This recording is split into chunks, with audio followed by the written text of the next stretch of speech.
Diolch, Llywydd. I'd like to thank Sian for bringing this forward today.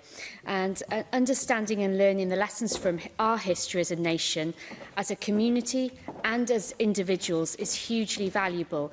And as is said, if we don't know where we've come from, how do we know where we're going?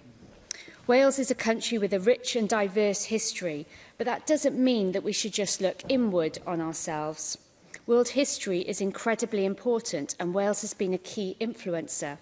Whether that's our role in the Industrial Revolution or Welsh miners fighting in the Spanish Civil War, we should utilise this as much as possible to study world events through local Welsh examples. A focus on local history in particular can really bring it to life. Always a favourite with all ages is the exploits of the Roman Empire, and is a topic which rightly receives a lot of attention in schools. Personally, having a great primary school teacher, it really brought it to life for me and started my love of history. However, we must take advantage of the historical events and influences which have happened here on our doorstep. A visit to the amphitheatre in Caerleon is an opportunity to walk around the only remaining Roman legionary barracks on view anywhere in Europe. Dating back to the 1st century AD, Caerleon was one of only 3 permanent fortresses in Roman Britain. We have other Roman sites including Caerwent, Carmarthen and Carnarvon. Tailoring history education to local areas provides huge scope for pupils to really engage with the curriculum. In the 16th and 17th centuries, privateers were a key part of the UK developing its status in the world. The infamous Henry Morgan, who was Captain Morgan, was a member of the Morgan family of Tredegar House. Many street names in the area surrounding the estates have connections to Jamaica and his exploits in the Caribbean, but I wonder how many people locally know the significance of these names. Newport also holds an important place in our democratic and parliamentary heritage, something we should capitalise on when pupils are studying these topics.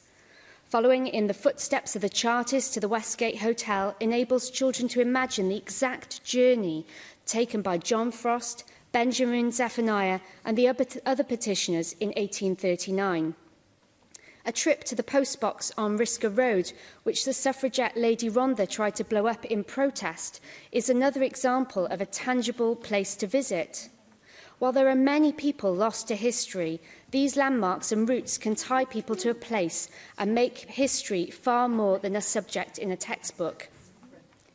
As an old dock town, Newport, after Cardiff, is the second most multicultural community in Wales. It has a proud history, but there are also difficult aspects which should equally be taught in our schools.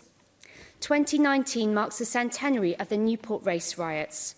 The George Street riots, it's said, involved 5,000 people, something that most Newportonians would be unaware of.